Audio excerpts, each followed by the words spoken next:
이재명 대통령의 대박 영입 인사가 임박했습니다. 충북 충주시청 공식 유튜브 채널인 충TV를 이끌다가 최근 사직 의사를 밝힌 충주맨 김선태 주무관이 최근 청와대를 방문한 사실이 알려졌습니다. 오늘 일부 매체에 따르면 김 주무관은 청와대에서 강훈식 대통령 비서실장과 만난 것으로 알려졌습니다. 이에 청와대가 김 주무관에게 디지털 소통 비서관실 등 구체적인 보직을 제안한 것으로 추측하는 보도가 나왔으나 김남준 청와대 대변인은 브리핑에서 사실과 다르다고 밝혔습니다. 다만 강훈식 비서실장이 직접 면접을 봤다면 이건 보통 일이 아니죠. 제가 볼 때 조만간 청와대맨이 생깁니까? 기대가 되는 가운데 다만 걱정인 것은 오늘 판결입니다. 관련해 화제가 된 분석 끝까지 봐주시고 여러분들의 생각 댓글로 부탁드립니다. 크게 나아지지는 않을 거예요. 근데 없는 것보다는 나으리라고 봐요.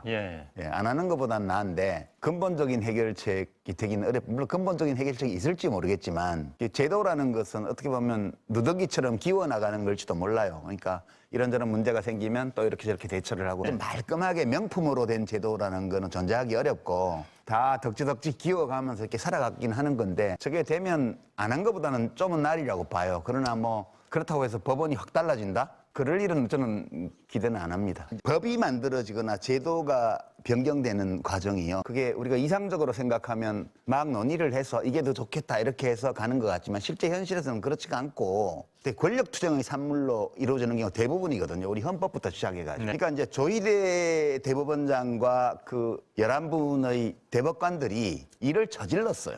상상도 할 수 없었던 일을 저질렀단 말이에요. 실제로 국민들이 대통령을 선택할 권리를 반쯤 침해하는 일을 저질렀어요. 그러니까 그 국회 입장에서 보게 되면 법원이 도발을 한 거예요.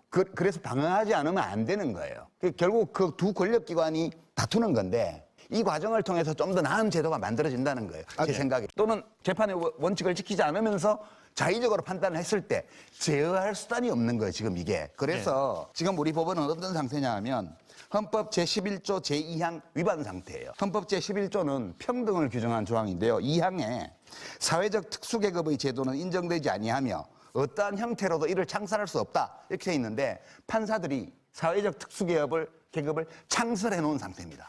저는 이 판사들이 사회적 특수계급이 아니라 법복 입은 시민으로 될 수 있게끔 우리의 법제도를 정비하는 것이 매우 긴급한 대한민국 사회의 과제가 되어 있다. 이런 관점에서 지금 제가 비판하는 거지. 우리 판사님들 제가 막 싫어하거나 미워하거나 뭐 이래서 말씀드리는 게 아니에요. 한번 조희대 대법원장께서도 한번 생각해 보셔야 돼요. 이거를. 네, 공감합니다. 그리고 송영길 전 대표께서 6월 보궐선거 나오는 것이 거의 확실해 보이는데 그 뒤 다른 방법도 고민하셨으면 좋겠습니다. 먼저 윤두창이 망쳐놓은 게 한두 가지가 아니지만 특히 대러시아 외교는 파탄 지경입니다. 이걸 누가 풀 수 있습니까? 그리고 또 하나, 차기 총리. 이 부분도 저는 가능성이 있다고 봅니다. 지방선거 김민석 총리가 당권에 도전한다면 그 빈자리는 누가 채웁니까? 무게감으로 보나 경험으로 보나 송영길만한 사람이 없습니다. 당선된다면 육선 의원, 당대표, 인천시장, 입법, 행정, 당무를 다 섭렵했습니다. 이재명 대통령이